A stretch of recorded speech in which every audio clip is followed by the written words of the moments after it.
Did you know in Shrek 2 an O.J. Simpson joke is made? While a kid's film may not seem like the place for this type of joke, it turns out the whole movie is riddled with cultural references. The film features a spoof of E! Entertainment called ME, Medieval Entertainment, that initially shows the red carpet event at the ball. However, the channel gets flipped to a program called Knights. The presenter states, "We got a white bronco heading east into the forest," which is a direct reference to the chase footage of O.J. Simpson trying to escape the cops in a white bronco.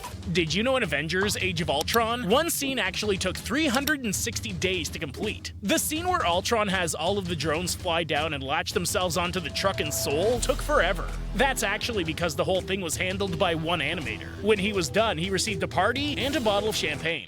Did you know in Black Panther, the name Wakanda may originate from the Wakamba tribe of Kenya, who are also known as Kamba? They speak the Bantu Kikamba language and are comprised of over 4.6 million Wakambians. The Wakambian people have colorful traditions and a rich culture like most African tribes. They celebrate with bombastic celebrations with tribal music and dances. Although the tribe's rooted in their ancestral traditions and ways, their clothing is modern and Eurocentric. All Kamba men, women, and children shave their heads to show unity and camaraderie among their tribe. Did you know in Aquaman, James Wan almost included a very gory scene where Arthur was imprisoned in a dungeon. The dungeon would have been guarded by sharks, and in order to escape, he would have killed one of them in a violent and gory way. The bloodshed from that shark would send all of the others into a feeding frenzy that would distract them. He decided that it was too much though. Did you know in Terminator Dark Fate, Mackenzie Davis was so excited about landing her role in the series? She took her preparations for her body very seriously, and her main focus was to be fully prepared for her full nude fight scene that happens in the beginning of the movie. The costume department even tried to offer her nude-colored underwear, but she refused them. Did you know in Hulk, the original Hulk actor has a cameo in the movie, as well as one in the Avengers?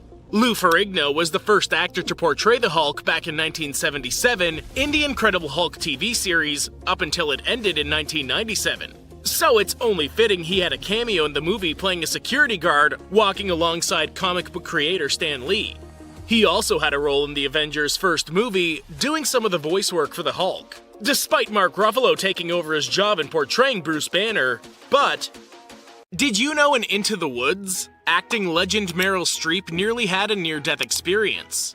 During the shooting of her opening scene, Meryl apparently got a little too involved in the physical side of the number, leaping up onto tables in what's clearly not an easy-to-move costume. During one jump, she started falling backwards headfirst as director Rob Marshall and James Corden watched on in horror. Before hitting the floor, a pregnant Emily Blunt leapt in to catch her, effectively saving her from what could have been a nasty landing. But did you know in the Suicide Squad, they were originally planned to fight against Superman? That's right. Director James Gunn revealed how he almost had Superman in the movie, essentially playing the villain since you were following along the Suicide Squad. Eventually, due to so many complications and questions of where Superman fits in the DCEU, and if the movie even falls under that bracket, Gunn decided he couldn't be doing with all that, and instead introduced us to Starro as the villain.